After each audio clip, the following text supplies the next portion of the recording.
সুপ্রিয় দর্শক, আসসালামু আলাইকুম। আশা করি সবাই ভালোই আছেন এবং আবার ভালো নেই।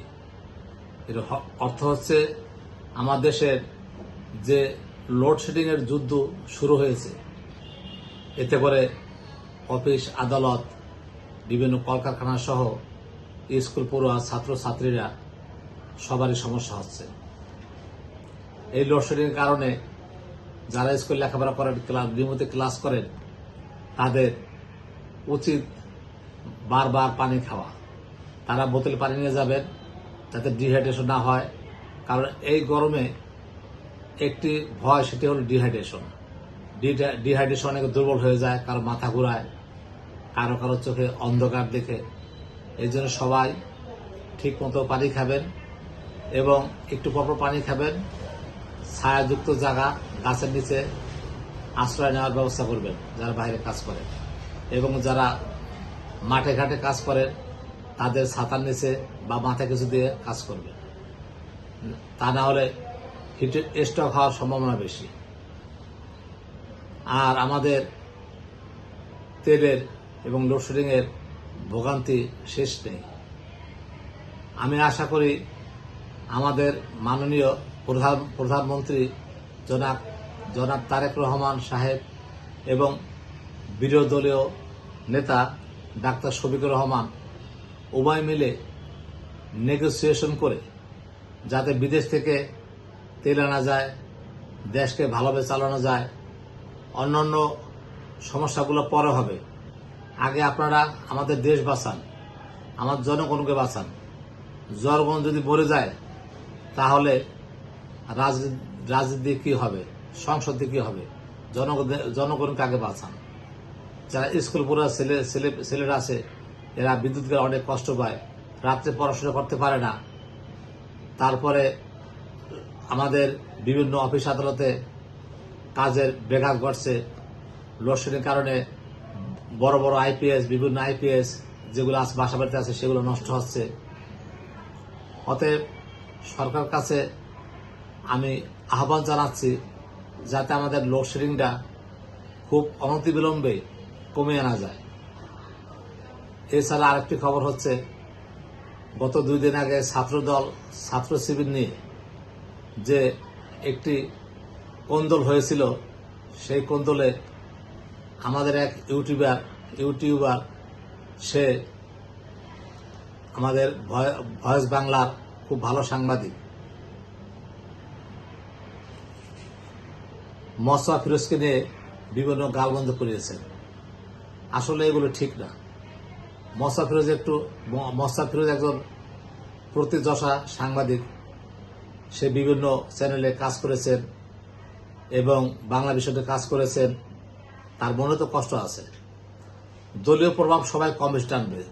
দলীয় বলতে দল করলে না, শুধু যেমন তারেক জিয়াকে অনেকে পছন্দ করে, ইনোসেন্ট মনে করে, অনেকে তারেক জিয়ার প্রতি মায়া লাগে।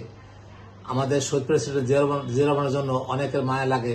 খালেদা জিয়ারও ইনোসেন্ট, মায়া লাগে। তারেক জিয়া যে লাগে, তো অতএব দলের প্রতি অনেকে দুর্বল থাকতে পারে, এজন্য দল করে, সেটা বলা ঠিক না। এবং মোস্তফা ফিরোজ সাহেবকে অনেক গালবন্ধ করেছেন। এটি লাইভে আসা গালবন্ধ করা ঠিক হয় নাই।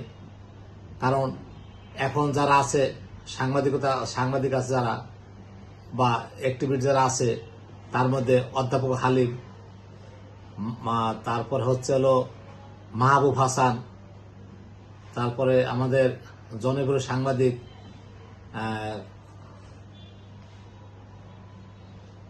মাসুদ কামাল ভাই, এদের আমরা টকশোতে খুব ভালো কথা বলতে দেখি। এদের যার অন্যায় হয় তার বিরুদ্ধে কথা বলে, এগুলো ফলো করি। অতএব এই ধরনের যারা সাংবাদিক আছে তাদের বিরুদ্ধে গালবন্ধ করা ঠিক না। কারণ আপনি যদি কোনো ব্যথা পেয়ে থাকেন বা সে কিছু বলে, তাহলে সেটা আপনি কথার মধ্যে উত্তর দিবেন, কথার মধ্যে কথার উত্তর দিবেন। গালবন্ধ ঠিক হবে না।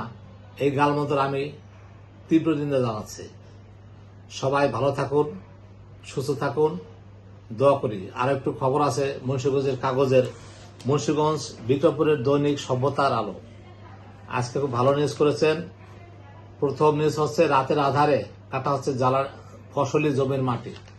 এই ফসলি জমির মাটির অর্থ হলো শুধু ফসলি জমির মাটি না, তারা রাতে রাতে তারা কি করে, তারা অধিক লাভের আশায় তারা মানুষের ঘর বাড়ির জায়গা কেটে নিয়ে যায়। দেখা যায় 1 মাস 2 মাস পরে সেই ঘর বাড়ি নদীতে বিলীন হয়ে যায়। এই ধরনের যারা সংবাদ চক্র আছে তাদের শাস্তি হওয়া উচিত।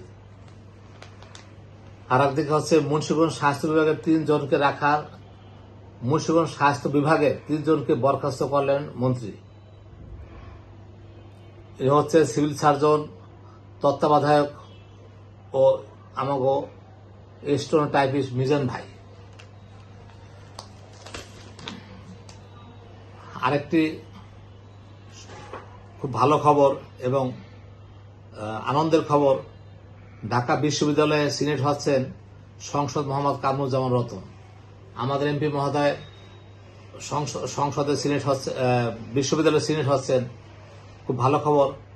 আমরা গর্ববোধ করি, আনন্দ বোধ করি। নতুন তালিকার আগেই বাসে মন মতো বাড়তি ভাড়া, কিছু করার নাই, সবারই পেট আছে। তেলের দাম বাড়ছে, যাত্রী কমে গেছে, লোক চলাচল কমে গেছে, গরমে সবাই অতিষ্ঠ। কি করবে? তারপর উচিত ভাড়াটা মানিয়ে নেওয়া, কারণ ইনকাম তো সবার নেই। সবার ইনকাম কমে গেছে, আয় কমে গেছে, সবাই কষ্টে আছে, ব্যবসা বাণিজ্য ঠিক মতো হচ্ছে না। ব্যবসা 6টায় বন্ধ করার কি দরকার? সারাদিন তো এমনি বন্ধ হয়ে যায়, সারাদিন বিদ্যুৎ থাকে না, লোডশেডিং আমরা নাকাল হচ্ছি। 6টার আগে ব্যবসা বন্ধ হয়ে যায়, ব্যবসা নেই বলে চলে। আমি আশা করি আল্লাহ সবাইকে ভালো থাকার জন্য, আল্লাহ সবাইকে ভালো ভালো ভালো রাখেন এবং আমরা সবাই ভালো থাকি। সবাই সবার জন্য দোয়া করি। আল্লাহ হাফেজ। আমি সৈয়দ মাহবুব রহমান, মুন্সিগঞ্জ থেকে।